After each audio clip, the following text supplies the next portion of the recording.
భారతదేశంలో మళ్ళీ లాక్‌డౌన్ వస్తుందా? వస్తే లాక్‌డౌన్ ఎప్పటినుంచి అమలవుతుంది? ఈ లాక్‌డౌన్ న్యూస్ వినగానే కొంతమంది జాగ్రత్త పడితే, కొంతమంది భయపడుతున్నారు. మరి కొంతమందైతే ఆనందపడుతున్నారు. లాక్‌డౌన్ వస్తే వర్క్ ఫ్రమ్ హోమ్‌లుంటాయి, స్కూల్స్ ఉండవు. తీరా ఇంటికాడ ఉండి టైమ్ పాస్ చేయొచ్చనే పాయింట్ ఆఫ్ వ్యూలో కొందరు లాక్‌డౌన్ రావాలని కోరుకుంటున్నారు. అసలు నిజంగా లాక్‌డౌన్ వస్తుందా? లేదా? అనేది మనం ఈ వీడియోలో డిస్కస్ చేసుకుందాం. మార్చి 24, 2020లో కరోనా విస్తృతంగా విస్తరిస్తుంది. అప్పుడు కొన్ని వేల మంది చనిపోతున్నారు. ఈ క్రమంలో మన ప్రధాని లాక్‌డౌన్‌ని అమలు చేశారు. ఈ లాక్‌డౌన్ వల్ల లక్షల ప్రాణాలు కాపాడారు. కాకపోతే కొంతమందికి ఆర్థికంగా, మానసికంగా కొన్ని సమస్యలు అనేటివి వచ్చాయి. అయితే 2020 మార్చి 24న ఈ లాక్‌డౌన్ అయితే అమలైంది. లాక్‌డౌన్ అమలైన వెంబటే కొన్ని నిత్యావసర సరుకులు, వనరులు లభించకపోవడం, కొంత గవర్నమెంట్ సహాయం చేయడం, ఈ కరోనా వ్యాప్తి వల్ల అధిక మంది రోగాల పాలై చనిపోవడం వల్ల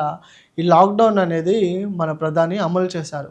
ఇది ఆ విధంగా ఉంటే ఇప్పుడు ఇజ్రాయెల్, ఇరాన్ వార్ కారణంగా స్ట్రెయిట్ ఆఫ్ హార్మోజ్ బ్లాక్ అవ్వడం, అక్కడ ఇండియాకి సంబంధించిన ట్యాంకర్లు కానీ, పెట్రోలియం కానీ, గ్యాస్ కానీ, కొన్ని నిత్యావసర సరుకులు అక్కడ వాళ్ళు బ్లాక్ చేయడం, తిరిగి ఇండియాకి రాకపోవడం ఒక క్వశ్చన్ మార్క్‌ని అయితే రేజ్ చేస్తుంది. పార్లమెంట్‌లో మన మోదీ గారు మాట్లాడుతూ, కరోనా అప్పుడు మనం ఎంత సిద్ధంగా ఉన్నామో, ఇప్పుడు ఈ యుద్ధం కారణంగా మనం కూడా అంతే సిద్ధంగా ఉండాలి. రోజులు ఏ విధంగా మారుతాయో మనకు తెలియదు. సో మనం ఎప్పుడు సిద్ధంగా ఉండాలి అని మోడీ గారు ఈ విధంగా చెప్పసాగారు. సో ఇదిలా ఉంటే దేశంలో ఆర్థికంగా ఎటువంటి ఇబ్బంది లేదు.